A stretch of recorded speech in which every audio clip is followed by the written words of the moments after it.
Happy Spiritual Sunday from Boca Raton, Florida. Suddenly science fiction went through my head. Think about it. Do you remember, think back when you were a kid, what was science fiction that today is fact? Right? So you and I, what we're really doing here in the Kabbalah Center is we're taking this ancient, most ancient, original... Wow, okay. I hear an echo, okay. We're taking this most ancient, original blueprint of the universe, and we're showing people how to live ahead of the curve, ahead of what we call time, space, and motion, right? Because thousands of years ago, the Kabbalists talk about space travel. They talked about 4,000 years ago, if you look at something called the Book of Formation by Abraham the Patriarch, he describes all the planets in our solar system, and not just what is their spiritual influence that we call astrology. Because today, although it's a little more open today, but you go back a few years, astrology was like, one of those woo-woo, made-up, far-out stuff. Okay, so you want to say Abraham made it all up. But when he, 4,000 years ago, could describe the environments of the planets way out there, now you got to wake up and say, how did he do that? Either he guessed all 7 planets and was correct, so he should be playing the lottery, or he actually was able to, whichever way you want to look at it, teleport himself out there, or like some of the Kabbalists say, he was able, because transcending all of the 5 senses, he was able to bring Mars and Venus and the planets, like right here, let's say to his backyard, so to speak. So he could just look at it like you and I are looking at the ceiling of this building, describe it, and then send it back out where it was. Whichever way you want to look at it. So you and I know, people, I can feel it already. Whether you're online or here, you're kind of going, okay, this is getting a little far out for me. So go back 200 years, 300 years and take your cell phone. What do you think they'd tell you about your cell phone 200-300 years ago? Would they go, wow, I get it? Or would they also think, a little box, a little something you hold in your hand, you can speak to people all over the world? All they would think is that you are witches and warlocks, right? Some kind of sorcery. Nobody would believe that. But today, we don't even truly appreciate how important that is. What an invention, what a discovery. We'd like to say, or at least I'd like to ask, put some consciousness, how come it took us 14.5 billion years to figure out how to do this? Because it's been available since the Big Bang. Been available since the Big Bang. There's nothing that makes up a cell phone today that didn't come into existence 14.5 billion years ago with the Big Bang. So it took us 14.5 billion years to uncover all the ways and means to put it together. So why am I going through this for now? Because like we're about to affirm, consciousness is everything. We want to understand that our consciousness is the only thing that limits us. Because we don't believe we can levitate. So we don't levitate. And if we don't levitate, our ego will wake us up and say, well, when you read the stories of the great Kabbalists who could levitate, and who levitated when they built the Temple of Jerusalem and things like that, all the stones and whatever. So no, it's just a fable. It's a story, because if I can't do it, they can't do it. That's how our ego gets in. So today, okay, well, first we'll do our affirmation, and then we'll get into today's topic, healing. All right? So those of you online, join us. Those of you here, we're going to say it together. Consciousness is everything. I raise my consciousness today to see the miracles and wonders of life. I commit myself to behave with greater love, compassion, and kindness towards all human beings. For some people, that would already be a miracle. To have greater love, kindness, and compassion for those people. The ones that disturbed you, that you didn't like, that did something that you feel harmed you or whatever. That wouldn't be a miracle? Of course it would. But that's what we want to create, because today we want to talk about healing. Because why? Look at the world. Look at the people. People suffering all kinds of things, right? Illness, sickness is not very pleasant, is it? Do you remember the last time you were sick? Did you enjoy it? Had fun? No. So the point of what we're doing here is we want to teach people. I don't like to see people... Okay, should we go there? All right, just briefly. I came into this lifetime wanting to remove pain and suffering from the world. because I've come to find out through all my past lives, that's what I needed to pay back the world for some of the things that I did back then that I have to make up for by helping people get rid of their pain, suffering, and chaos. So it pains me no end to see what goes on in the world, to see the pain that's going on and the chaos that's going on and the sickness going on, because especially in these last 36 years that I'm in the center, there's no reason for it. I mean, we'll talk about it, there is a quote reason, but it doesn't have to be. It doesn't have to be.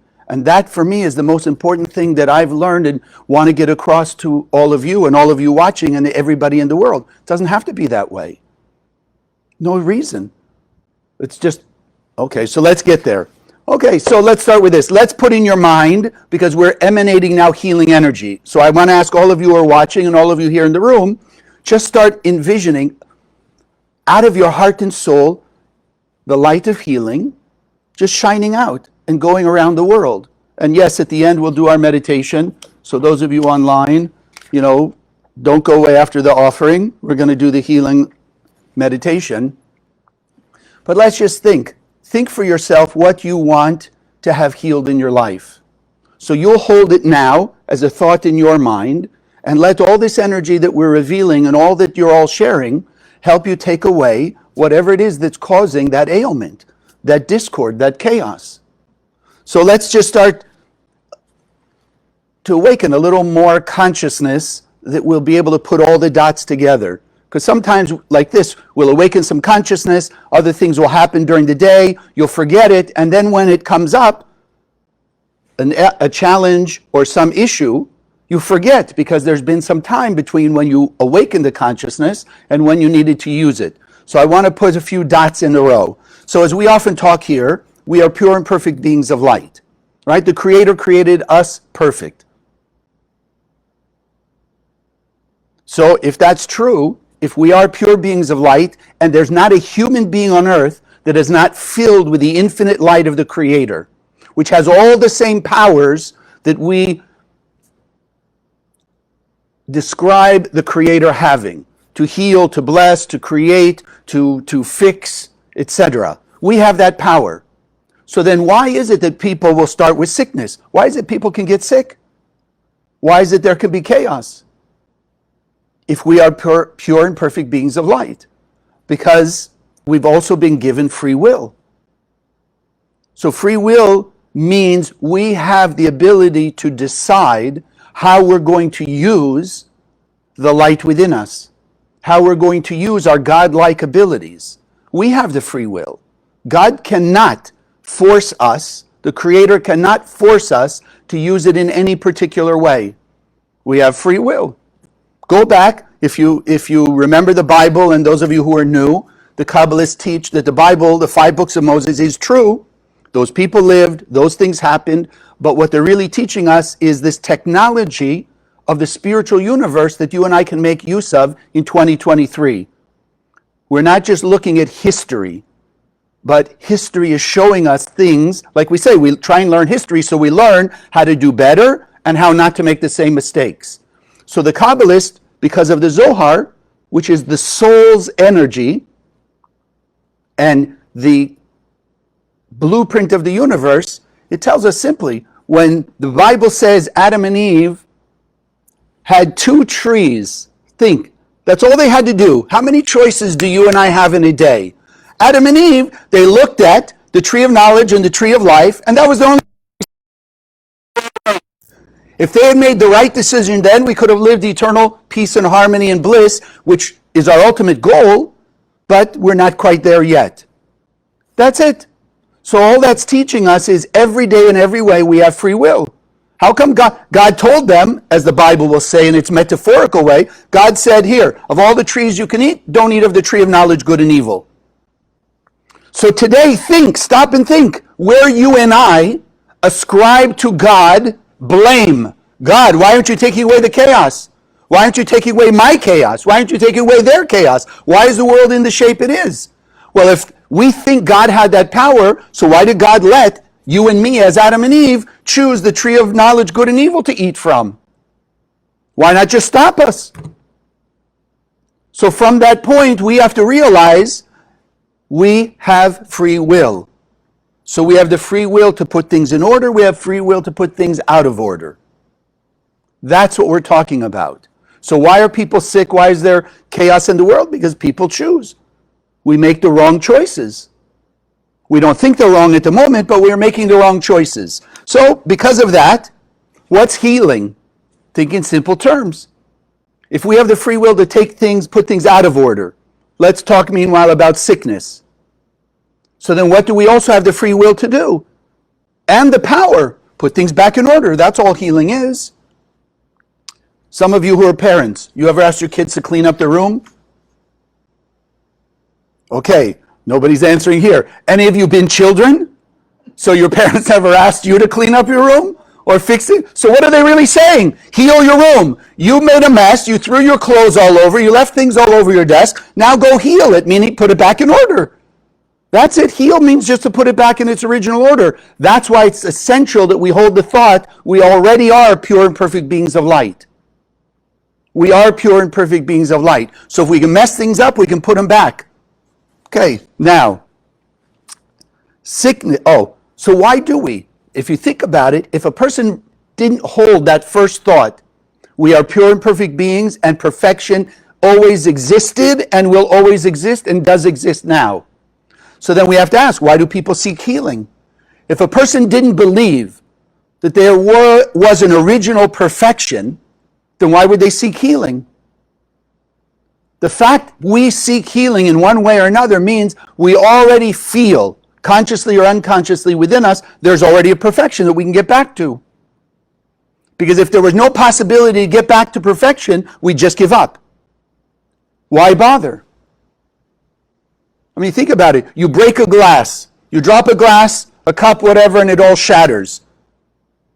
Do you really believe, unless it's just two pieces, okay? Let's go, it breaks into 100 pieces, shatters. Do you really believe that you could take all the pieces and put it back together? Oh, see, yeah, now I got you thinking. Does he want us to say yes or no? The big picture, yes. If you could collect all the pieces, theoretically you could. But in practical terms, are you going to do it? No, because the piece is so small. So you kind of say, okay, that's it. You throw it away because it take you forever and a day. It's not worth it. So if we didn't believe that we were perfect already, then why would we make an effort? Even people who are in really dire straits, people who are being told by the medical community, that's it, it's terminal, etc., etc. Why are they making any effort? Yes, we may know some people who just give up and that's it. But not everybody who's been diagnosed that way gives up, because something inside us said, no, keep fighting. There is an ability to heal. There is the capability to heal. There's an original perfection that we can get back to. So we want to hold that in mind in every way, shape, or form. So then, as Karen would often say, Karen Berg, the other word for sickness is disease, right? People have disease. But what's the word mean? Dis-ease. Somebody that's ill at ease. Something that's out of balance. No peace of mind. No harmony and serenity. No order.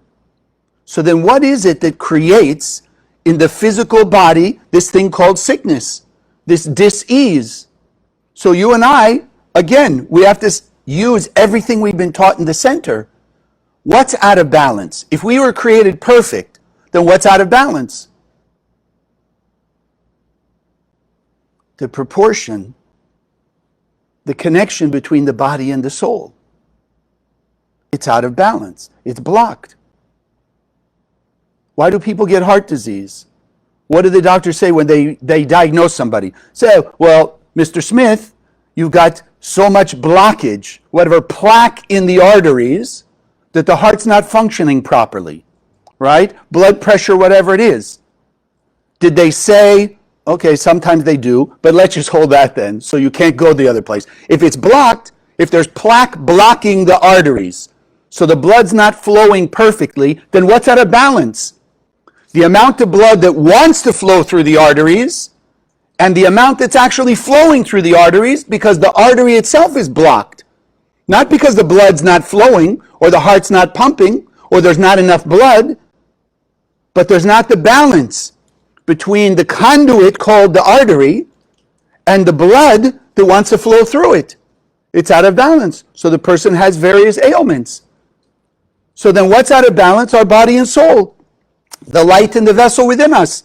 We are supposed to be just pure conduits of the light, like the arteries. When it's clean, the blood flows perfectly. There's a perfect balance between the flow of blood and the artery. So a person has health in their circulatory system. When the light is flowing through us perfectly, that's what our ultimate goal is. But when it's out of balance, when there's a blockage in our conduit of channeling the light, then the body will respond in some way or another, the same way the person has high blood pressure or low blood pressure, something, because there's a blockage in the arteries. There's an effect of it. So, yes, there's perfection.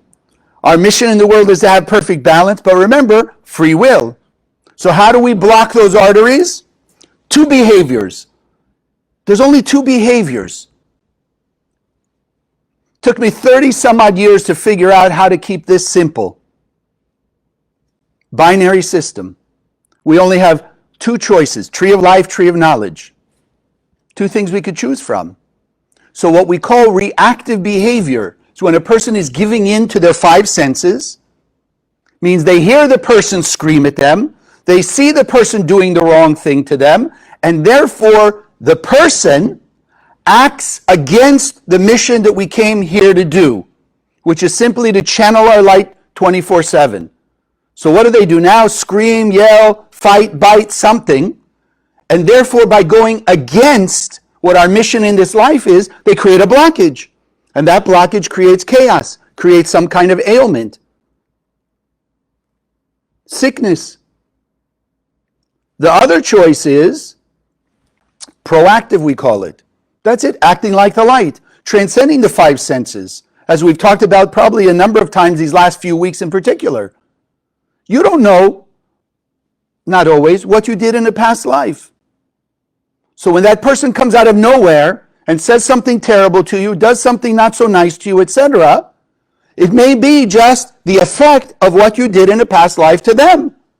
Doesn't excuse their behavior. We're not exempting people from cause and effect. But from our point of view, what's done in our environment towards us has to be cause and effect. So we learn, pause, transcend your 5 senses.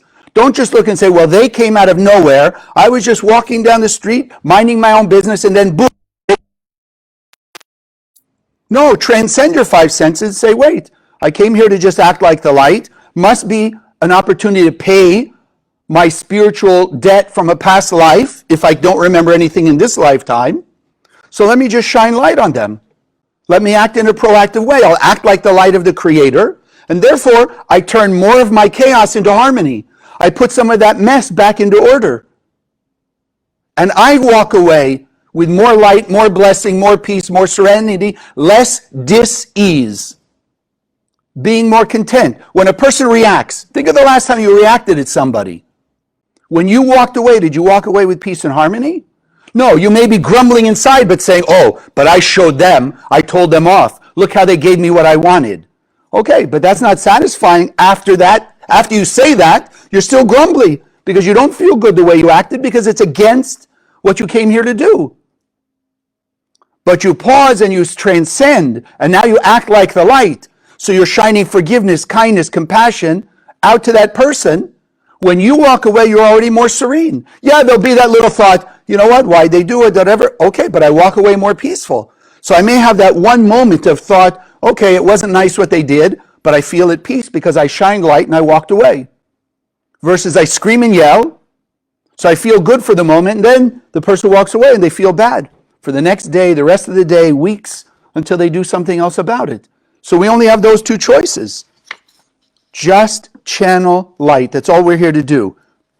So let me give you a couple, I guess, Kabbalistic secrets, because as you're getting the sense relative to the blockage, I mean, a person does whatever they need to do to put plaque in their artery. How does the doctor kind of figure that out? Simple terms. Something wrong with the heart, right? high blood pressure, something, the heart not functioning. They don't look at Joe Smith and say, well, Mr. Smith, your arteries are blocked, and that's why, I don't know, your toes hurt, something like that. No, it goes to the heart. Sort of a direct thing, cause and effect. If we're sitting here in this room, and heaven forbid, whatever, a bolt of lightning strikes the electrical wires outside and the lights go off, would we kind of gather that there was a short circuit and we have to go to the circuit breaker? Or would we look and say, I don't know, maybe, I don't even know what to say. Something else. The chairs fell.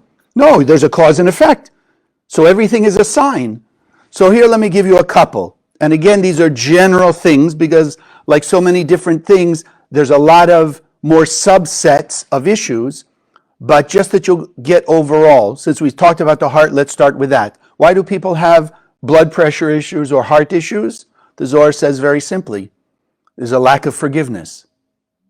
A lack of forgiveness to themselves, a lack of forgiveness to other people will cause for that person who has that lack, heart ailments, blood ailments. Okay? Liver issues. Liver issues, according to the Kabbalists, anger. A person who acts with anger will ultimately end up with liver issues. Getting a little uncomfortable in the room, no? Because we're always thinking either ourselves or other people. Or the other one, back issues. Lack of appreciation. Now that doesn't mean you don't appreciate things. But as we keep reminding ourselves, we've been given 100%. So even if we appreciate our lives and things and people, whatever, 80%, there's still a lack. 20% we're missing. So if a person sort of falls into complacency and doesn't up the appreciation of what they've got, people around them, the opportunities they have, etc., to move from the 80 to 85, let's say, they can have or develop back issues. So just you can start to think, okay, how can I diagnose what's going on with me spiritually? So here there's a few things. There's much, much more. If you want to try and look through, if you have the English Zohar, you can look through the section of Pinchas, because they talk about all the parts of the body. All the parts of the body. So let's just start with that. And then there's a verse in Exodus, just to remind us.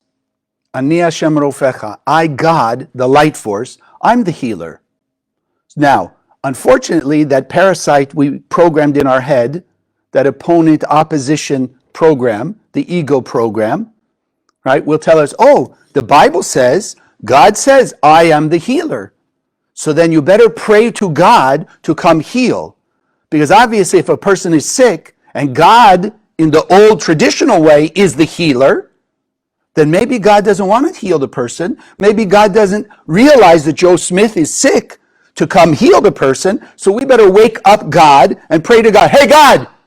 Hello, stop watching TV. Joe Smith over there is sick. He needs your help. No, that's not what it means. Ani Hashem Rofecha, according to the Kabbalists, means the light heals, not you and I. The Rav and Karen, and some of you know, I was pre-med and all of that stuff, but the Rav and Karen used to talk so simple. Person breaks a bone. They go to an orthopedist. What does the orthopedist do? Does the orthopedist actually knit together the bone and heal the break? No or no? No. Thank you.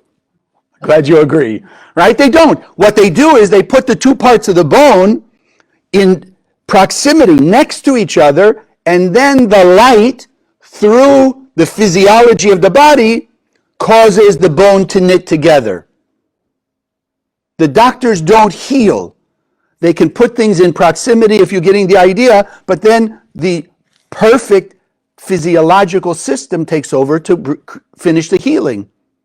Person cuts their finger, right? I think I shared last week or whatever. Oh, it's almost gone now. Right? I cut my thumb. I didn't sit all day going, here, how do I fix it? I'll put a cell over here and another cell over here. No. The cells multiply and they heal themselves. I just try and get out of the way and let them do their job. So that's what it's telling us. The light is the healer. Now, we have tools to use, that, like the doctor. The orthopedist uses whatever tools he will use or she will use to put the bones together and the cast and all of that, so everything stays in place so nature could heal it. The light can heal it. So we also have tools that will allow us to activate a greater light that will bring healing upon the person, whatever is ailing us.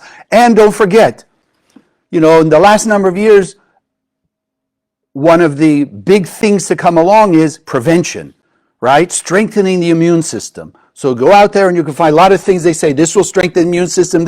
Why? Why do we care about strengthening the immune system? Because prevention is a lot better than cure. And if we can strengthen the immune system, it can protect us from whatever the ailment is, whatever the discord is that causes the sickness in the first place. So if we're channeling that light for other people, we're also getting the strengthening of our own immune system. So even a person is not sick, you can still make use of the tools to stay well. Who needs to first get sick to use the tools to get better? Let's use the tools that will channel healing energy to stay better. So we don't have to go through the healing process. So here's a few of them, and if you're not familiar with them, you can go onto Kabbalah.com, look them up. If you have a Kabbalah teacher, you can talk to your Kabbalah teacher about it. One is what we're going to do. It's probably the more general one most people know, from the 72 names, Mem He Shin. So we're going to do that today. You also have the section of the Zohar called Pinchas, right? Famous Pinchas. It's the section in the Zohar that, as mentioned, talks about all the parts of the body, what their spiritual energies are. It can channel the healing energy. That's why the first pocket Zohar we created is the section of Pinchas. Because as we're about to get into also, it not only heals physically, but it also heals mentally, emotionally, and all the rest of it. So that's what this is. Now we've printed a few different ones also for different aspects. Okay, so you have that. There's something called the Tikkun HaNefesh, which is a very powerful Kabbalistic meditation that's built from 17 combinations of the Tetragrammaton that are focused on different parts of the body. So it's almost like a spiritual CAT scan. You go through the body and you emanate the light out of your hand and you're reconnecting the body and the soul. But they're specifically tuned to the different parts of the body, because like we have the different organs in different parts of the body, there's different aspects of the light energy in those different parts. So different combinations of the Hebrew letters and the vowels will tune to those specific parts, the Tikkun HaNefesh. We also have Kabbalah water, which is basically the original water of creation without the chaotic energy that we put in since the time of Noach. For some of you, you're familiar with, and again, you can look it up if you're not, but I just want to put it out there so you can look back on this and make use of it when you're ready. The third meal of Shabbat, right? Saturday afternoon. Of the 25 hours from Friday night to Saturday night, the Kabbalists say that third aspect is the power of strengthening our immune system, healing, and also strengthening our consciousness to beat the opponent, that program we put in there that's there to challenge us to be better people, to grow into our pure and perfect self. And then there's something called the mikveh, immersion in a very unique body of water. So if you don't know what a mikveh is, use the ocean. The ocean is the original mikveh. Healing waters. Healing waters. With the right meditations, which you can find in the Dialing God book in the center, you use the ocean or you use a particular mikveh. You can even use a swimming pool. It's not quite as effective, but it's also a body of water you can immerse in, right? So you have those kinds of tools that will help awaken the healing energy. But again, it can awaken the energy inside of us. We have to meditate to shine it out to the world. Because you want, like the heart, when they take away the plaque in the arteries, the blood doesn't stay behind where the plaque was. It now flows. So you and I, because we have free will, want to make sure we're shining that healing energy out as we're using these tools. Because if it's shining out from us, then it's able to come in from above, from our supply. So those are the things. Now, just to get into a different aspect here, so the Rav used to say, years ago, if you know a little genetics, and today everybody's doing gene sequencing. Everybody wants to find out if they have a gene for a certain disease, certain ailment, so they can do something about it ahead of time, or try and take the gene out so they make sure they don't get that disease. So the Rav used to just bring consciousness. If you have two parents and they have 3 kids, has to be within those 3 kids a common gene. So just the example the Rav would use, so these 3 siblings have the same gene for a certain illness, which means there's a possibility that all 3 could get the illness. But as they grow up, etc., maybe only 1 gets it, or maybe 2. How come all of them don't get it? Because you and I have to wake up and realize, why not? Because the gene is only the possibility, even in scientific terms. It's only the possibility. There's no guarantee that a person with a certain gene is going to get that disease, that ailment. So then, what makes one sibling yes and one sibling no? Like we're understanding today, the environment, the actions. The actions of one will activate the gene and turn it on, and the person, heaven forbid, they'll get the disease. The other one won't do those reactive actions. They won't get the disease because they don't activate that gene. It's just that simple. How do you turn the light? How do you decide if the light goes on or off? The wall, you go home at night, there's the switches on the wall, yes, that will turn on the light, take away the darkness. Who or how is it decided that the light will take away the darkness?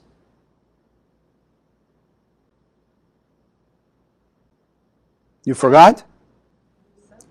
You turn the switch. You turn the switch, the light goes on, the darkness goes away because the light goes on. You don't turn the switch, the potential is there to take the darkness, but you can try and navigate through the dark room. The switch is there. So you and I, every day in every way, we're turning on switches. We can also be turning on the switches now, think the other way, like we mentioned. There's not only the DNA, if you will, physically, the genes for diseases, but we also have spiritually, we have the genes also for anger, fear, jealousy, greed, insecurity, poverty consciousness, lack consciousness, judgment, all those negative things. It's also got to be there in potential. And also the antidote, like the same switch. One way it turns on the light, one way it turns off the light. So in a similar way, we're all sitting here because we can also act as we affirm love, kindness, and compassion, but unfortunately, free will means we can also technically behave the opposite way, at least temporarily. So we also have to realize we have those in us also. So then disease is not only on a physical level, disease can also be in a relationship. Why do relationships break up?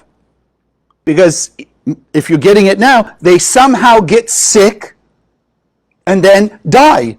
In those simple terms, the 2 people go the other way, opposite ways, whatever it is. Or a business could be the same way. Social circles, friends, any way you look at it, there can be a dis-ease in everything in life. Because our job is to create balance by using everything in our life, everything in the world, everything the Creator gave us in a way of just channeling light. So anytime we do something reactive, we start to create blockages. Fortunately, you and I are learning what we're learning.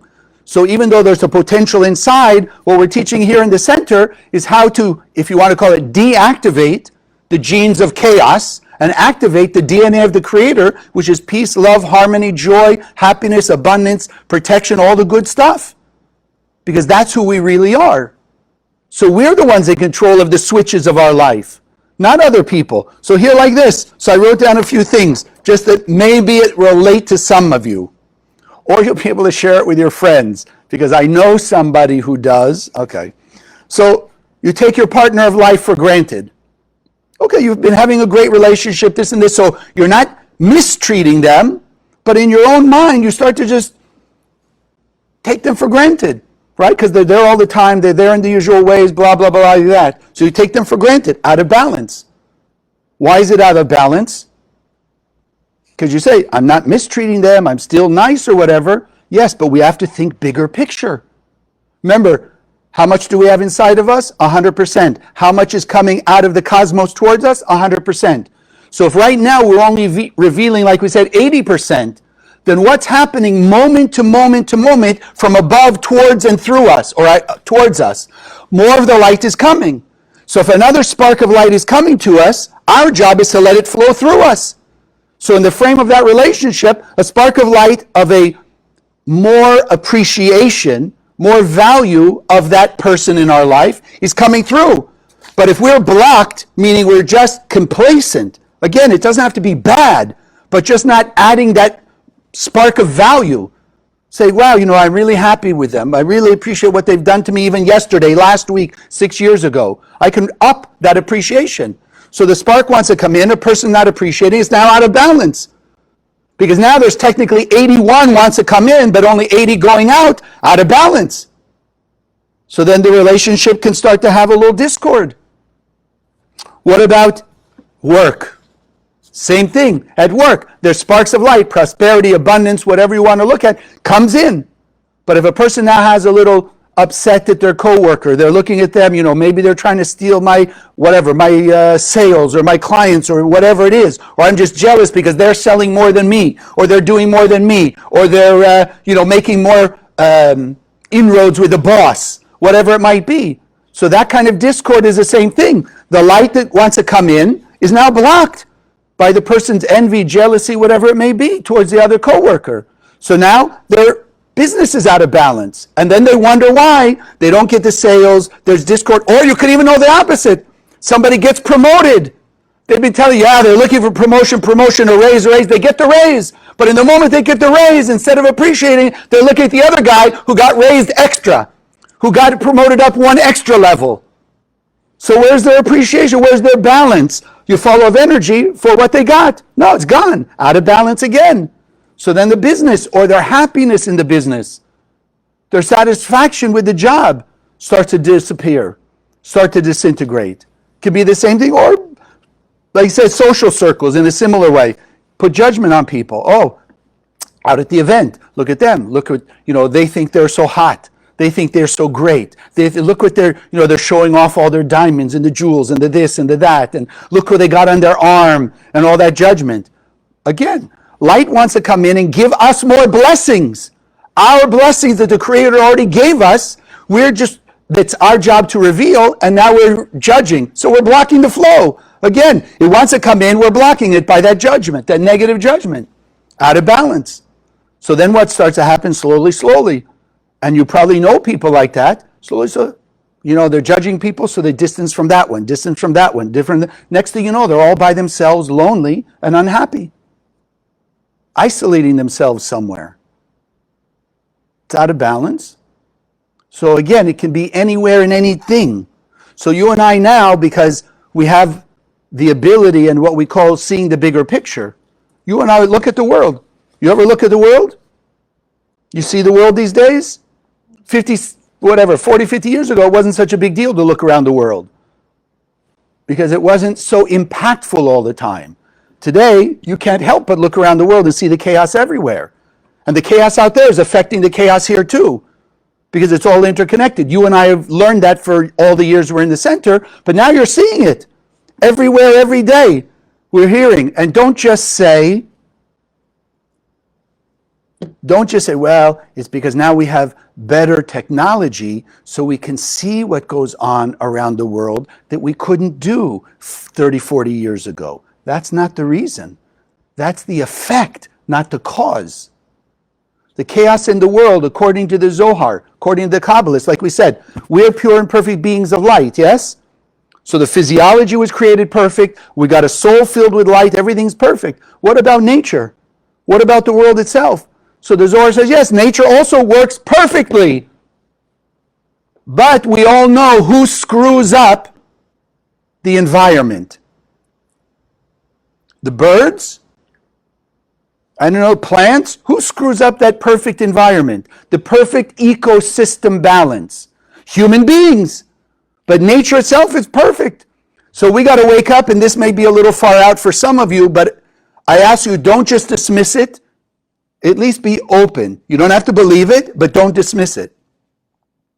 The Zohar says very simply, nature is perfect. It's human energy, because we're in control of the world. The same way we can pollute the water, we can unpollute the water. But if you pollute the water, what happens to the water? Polluted. Why can we accept that? Yeah, you're right, because you see it with your five senses. You pour poison in the water's poisoned. But do we see? The Rav talked about it 30 years ago. Why are there airborne diseases?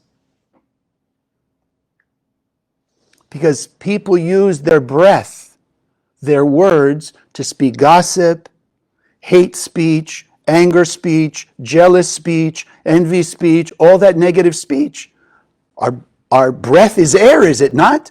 So putting negative words goes out into the air and creates airborne disease. So you're looking for the solution for airborne disease in something in the physicality, the 1%. It's not there. Stop speaking gossip. Stop speaking badly about people. Stop speaking bad about yourself. That's also airborne disease. Simple. When you do this, what happens to your hands? Because of the friction, they get warmer, right? So why is there what they're calling global disease, or let's just call it, the change in atmosphere? Why? Friction among people. Fighting, biting, fighting over color, race, language, economics, politics, etc., like this. And because it's getting more intense, greater impact out there. But the opponent, that program individually, collectively, making us point at different things. Oh, it must be because we're farming the wrong way. It must be because, I don't know, of the animals. It must be because we're giving all kinds, it must be the fossil fuels. And again, I'm not saying those may not be the conduit of it, but that's not the cause. The cause is the friction between people. Human beings, when we act against our pure and perfect nature, cause the world to act against its pure and perfect nature. Physically for the person and in the world around us. That's why you and I, or if you look at the great Kabbalists, who are just channeling light 24/7, they didn't have chaos and discord. No, they had an oasis.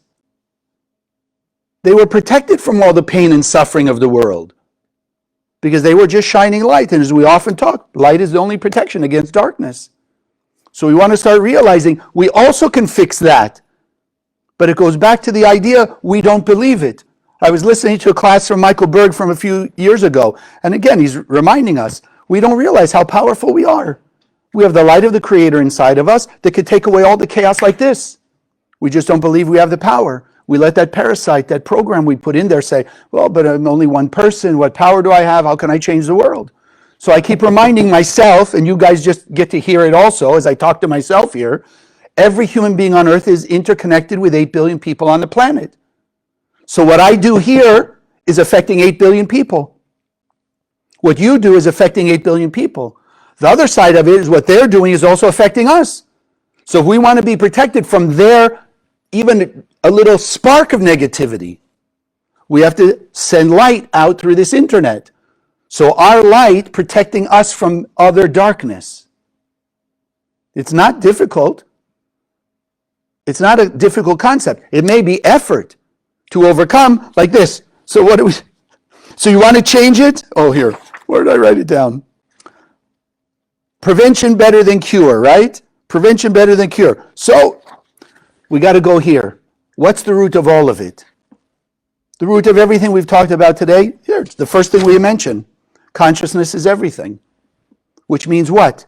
We could say all the other stuff, everything in the physical world is the means by which consciousness takes form. So yes, we're going to do the meditation and all of that. So a person can heal themselves, yes, with the mikveh, with the Kabbalah water, with the Zohar, with all these different things. But if they don't change the thinking at the same time, then it just comes back again. Because the root of everything in our life, physically, emotionally, mentally, whatever, is the thought. So you and I are here to cure the thoughts, transform the thoughts. So like this, hopefully it's obvious, but sometimes we need reminding. Heal the anger with forgiveness. Heal the sadness with joy. Heal the jealousy with gratitude. Heal the greed with generosity. Heal the fear with trust in the light, that the light has all the solutions, and we have a soul full of light. We just have to let it out. So we've got to keep reminding ourselves, yeah, there are 8 billion bodies out there, but there's only one soul. Like there's one internet, and it goes out to every computer or phone or whatever on earth, but there's still one internet that connects them all. So there's one soul that connects all 8 billion people on the planet. And we want to make use of that. So we've got to think, how can we do and what can we do to change what we're putting out into that spiritual internet that reaches the heart and soul of every person? So what's the ultimate? Think, whatever religion you grew up with, whatever spirituality you study, what do they say is the ultimate? The ultimate goal of behavior, love your neighbors yourself. Unconditional love. That will heal everything. Everything. It's not easy to do. But here's, as we close, I want to give you a way to look at it. When you're triggered, something happens, pushes your button. Okay? Think about it. Usually what do? Triggered, scream, yell, fight, bite, something. Pause. Close your eyes, unless you're driving, but pause. Close your eyes. Don't look, because when your eyes are open, in essence, your ears at the same time, you're going to hear what they said, look at them. Close your eyes. Don't look at their color. Don't look at the nationality. Don't look at the language. Don't listen to the language, whatever, or even the action they did. Open the eyes of God that the Zohar says is in the heart. The Zohar says heart has eyes. So you close your physical eyes, you transcend all of those 5 senses, open the eyes of your heart and see this connection that exists between every single person on earth, even between you and them. Their soul is pure and perfect, your soul is pure and perfect, and it's interconnected. So then remember, God created that system.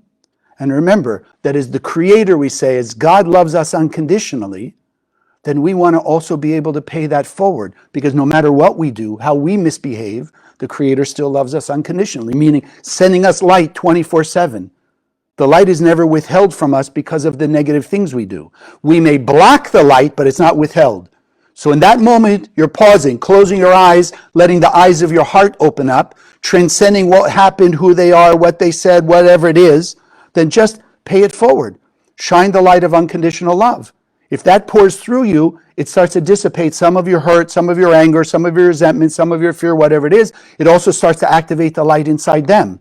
And as that starts to happen, and we start to love more people unconditionally and send light out through the darkness to all people on earth, not just that person, then as we take the barriers away between people, meaning bring the heart and soul, the pure aspects of the Creator, in more unity, in more oneness, then that we're uniting the quantum soul that was created by the Creator, one light being, one light humanity, and then we'll find ourselves on earth, in that heaven on earth, peace, harmony, joy, love, as we live in the Garden of Eden that's always existed here, that's waiting for us to live into. And the beauty is, not only will we be able to, as we're sending unconditional love, step closer or more into our Garden of Eden, but we'll bring everybody else. And when there's a critical mass of people living in that level of Garden of Eden, then it'll be easier, let's call it, to pull all the rest of the world. And then what everybody's been seeking from the beginning of time as Adam and Eve, peace on earth, love, harmony, joy among all human beings, and we'll all just be living in eternal peace, bliss, and complete blessings. God bless. Thank you. So now, those of you know, I didn't find a way to do this. We had a video. If you go on Kabbalah.com, you'll see it. We're starting to do Zohar updates. Because just with this earthquake in Turkey, some of you may not know, we have groups in Turkey studying. So they've now distributed 1,800 of these pocket Zohars. They've distributed some of the sacred Zohars. We have actually a student in the center who goes out to disaster areas with food and water and things like that to help. He's been, through different areas, and, he's out there also. So he's distributing the food and the water, but as we just said, that's good temporarily. But if you change consciousness, then you change it forever. So we're looking to actually ship another, I think it's 3,000 Zohars there. It's not so easy in some of these places to just, it's not like here in the States you can just put it in a box and send it somewhere, right? It doesn't work so easy. And this is why we have now the offering, because we just need your help. If you don't have a pocket Zohar, get a pocket Zohar. The ultimate goal of the center is to spread so much of these that the light will be so bright, No more darkness. Everybody will see the connection between you, me, and everyone else, even between that nasty person. Like we just talked about, if you see the connection between you and them, soul to soul, heart to heart, and you can start to already then envision, as we might call it, their spiritual aura, which is their perfect being, even if they're behaving nastily, they still have that pure soul. So we want to be able to see that, activate that, and if we're sending them unconditional love, using the Zohar to help empower that, because it's not easy. I'm not saying it's an easy thing, but it's essential for us. Then we're also walking away with greater peace and harmony. They're having that awakening inside them, and we're changing the planet. Because if I change, then all the people I will touch during the day, I'll be influencing one way or another with that added energy. You influence that other person to awaken a little bit more light in them, even they don't realize it, that they're shining a little more light everywhere they go. They're a little kinder, a little more compassionate, a little more forgiving, and then that obviously flows out. Pretty soon, what do they say? 6 degrees of separation? We're touching 8 billion people on the planet. So yes, you do have that power. Don't let your opponent tell you you don't. Every action you do is impacting 8 billion people. Yeah, we all want to up it to higher levels, but that's why we're unified. That's why we created centers, so that we can gather people of like mind, and with that one focus, beyond all the limitations or the distinctions of people, because the soul is the soul. It's the same in everybody. So we can't do it without you, and this is why we always take these few moments to bless our offering. It's a free will offering. Whatever your heart and soul tells you to give, give. But we know that money is a vessel.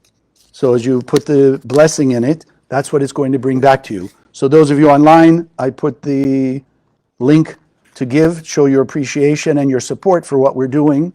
And for those of you here, just hold your offering in your hand.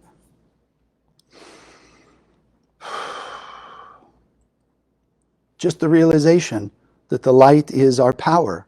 The light is our source.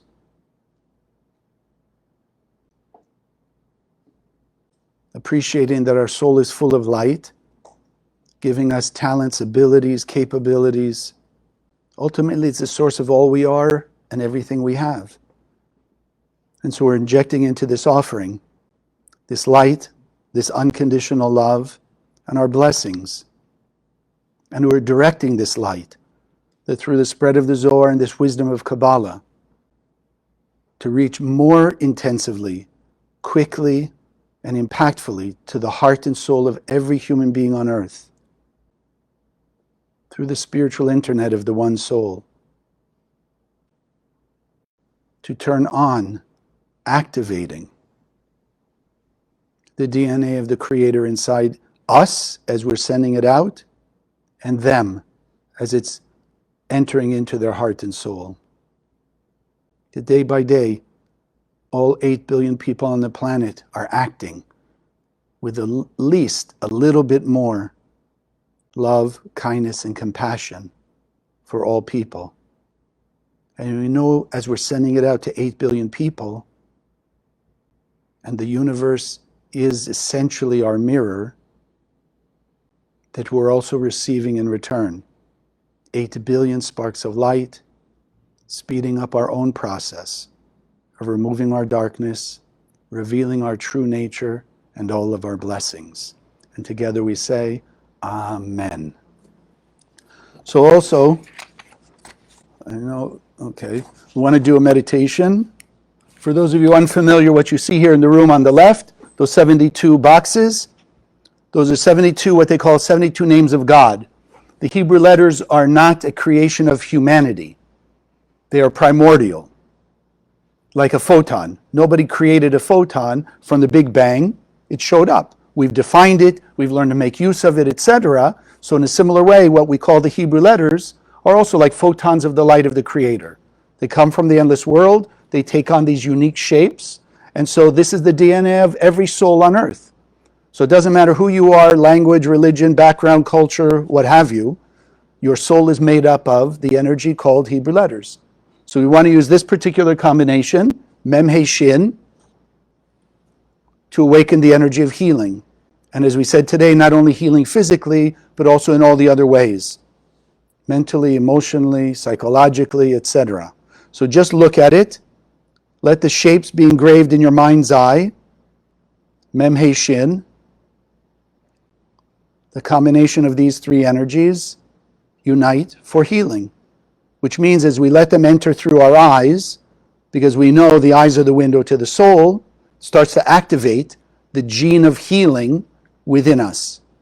But then as that light of healing is stronger, it will channel into the physical body and it will transform. It will heal on a physical level. As the light of healing is turned on brighter and brighter inside of us, it can help us heal the imbalance, as we said today, relationships, business, socially, around the world. So just look, Mem He Shin. Okay, so if I'd like to ask you to sit comfortably in your chair, feet flat on the floor, hands comfortably in your lap. Taking a few deep breaths, breathing in through the nose, hold the breath for a moment, exhale through the mouth.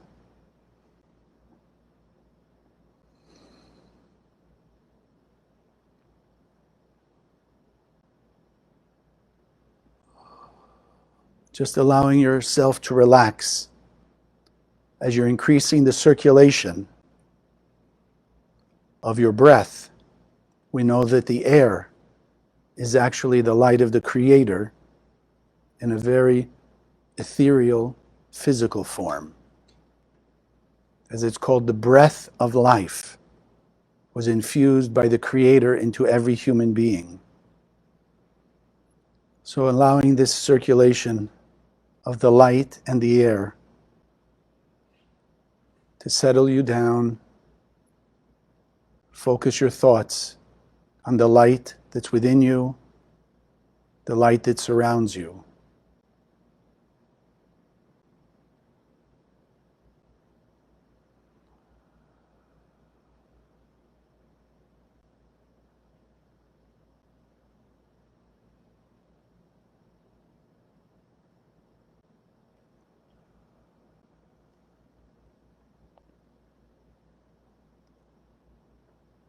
Focus your consciousness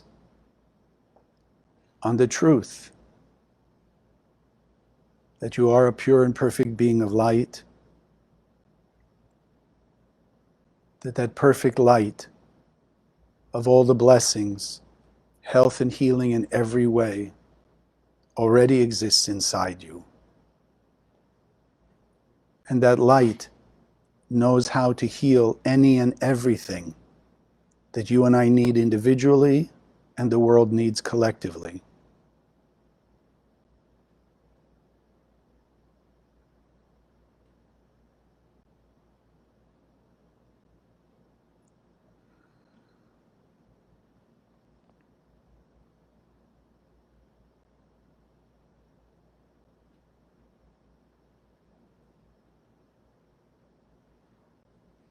So let's envision the Mem He Shin above our heads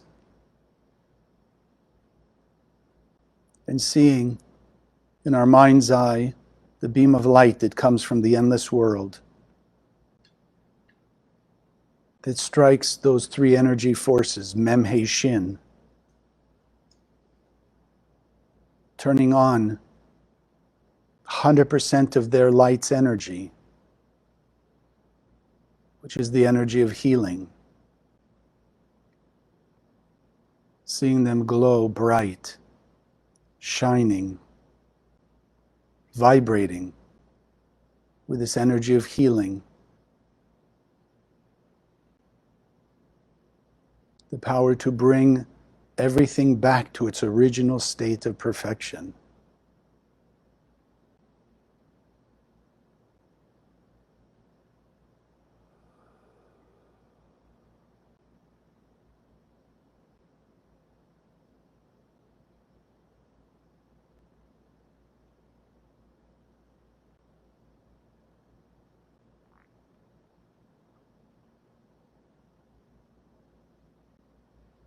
Now draw the Mem He Shin in through the top of your head, shining bright, illuminating your mind, giving you strength to clarify those two voices so that you hear only the voice of your soul, the voice of the light,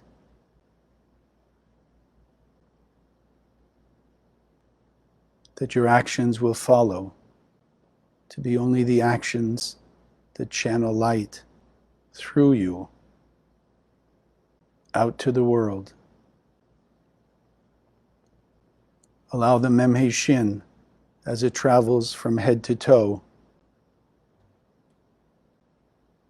to remove by transformation from darkness to light, taking away the clouds of darkness of whatever negative thoughts you had in your head. As it travels through your body, the Memhe Shin, removing the spiritual blockages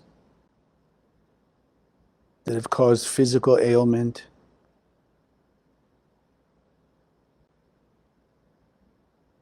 and other discord in your life.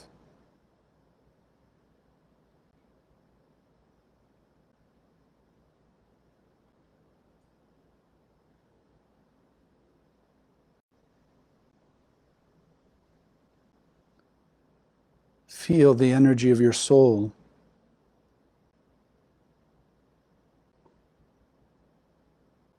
as it's allowed to flow out of the storehouse called your soul through every physical cell in your body.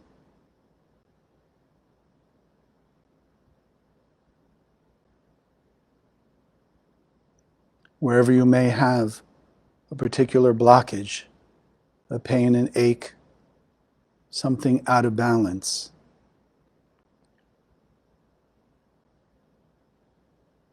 take the Memhe Shin, apply it to that area.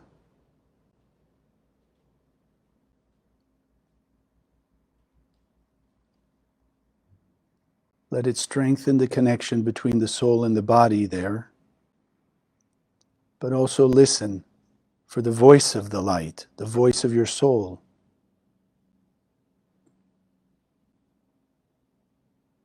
As it makes you aware what thoughts, what reactive thoughts you've been holding, what limiting thoughts you've been holding that have allowed those physical blockages to exist.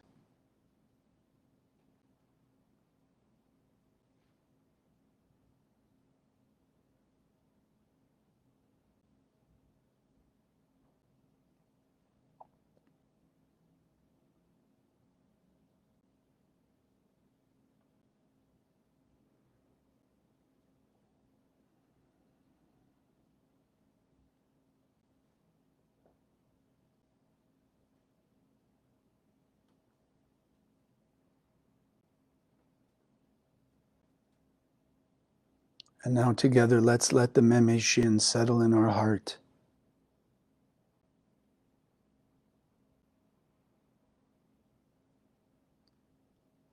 See the light shining through those energy forces, Memhe Shin. Feel the vibration from within that pure and perfect heart, the heart of God inside you. See the light shining out, taking down the walls of hurt, resentment, grief, sadness, whatever's been blocking that heart, that light from shining out unconditional love to the world.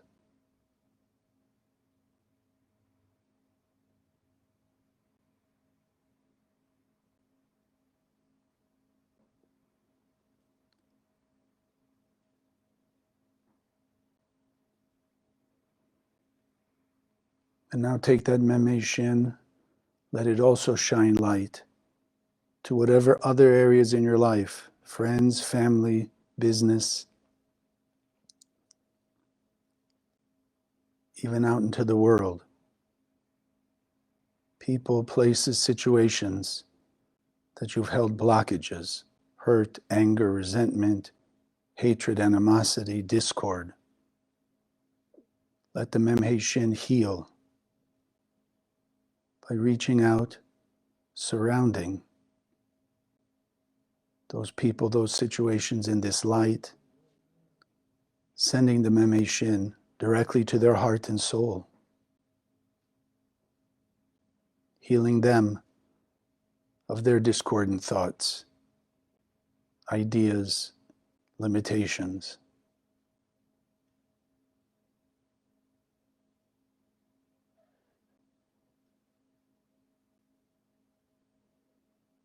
Did we enhance the unity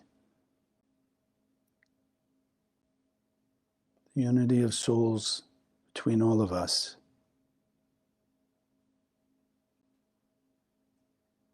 Mem Shin, sending it out through them to all 8 billion people on the planet.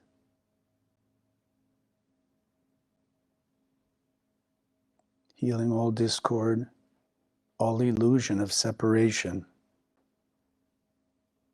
all illusion of limitation and lack.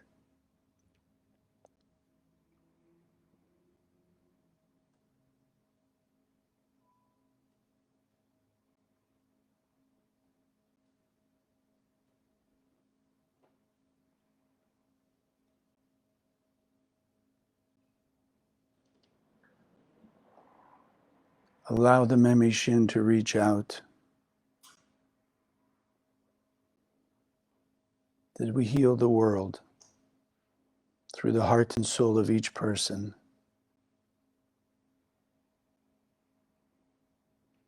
Whatever their discord, whatever their illusion, whatever their limitation.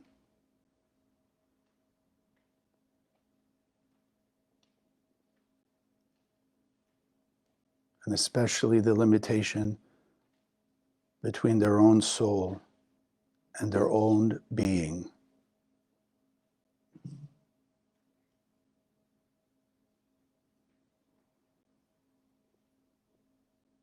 That the healing takes place, removing the illusions. Whatever facet a person believes they're less than a pure and perfect being of light is being healed now.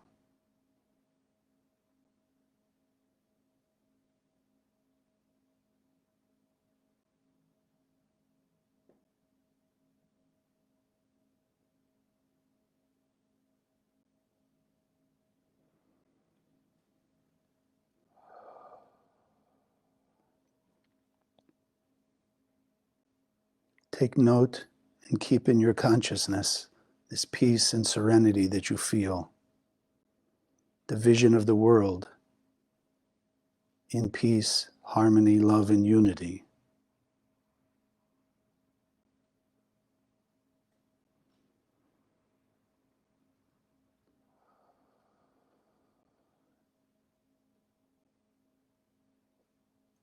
Engrave this vision, this feeling, this energy within you, that it's with you from this moment forward.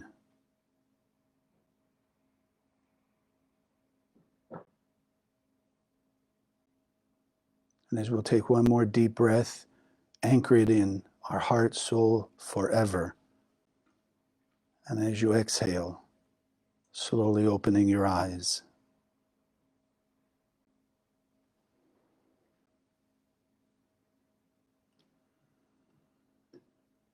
Oof. Those of you online, thank you for joining us. Those of you who came out today, thank you for being here with us. And again, if you have questions, if you have comments, if you have miracles to share, or subjects that you'd like perhaps to be the topic of another Spiritual Sunday, please let me know. I'm accessible Facebook, Instagram, I'm learning, and by email. So you can call the center here also. All right, God bless. Have a great day, a great week, and I look forward to seeing you next week. Thank you for joining us. If you liked what you saw, subscribe to this channel that you'll be notified when we post new videos. Share the video with your friends, they can also benefit. And check out the website, www.kabbalah.com, that's Kabbalah, for hundreds of articles and classes.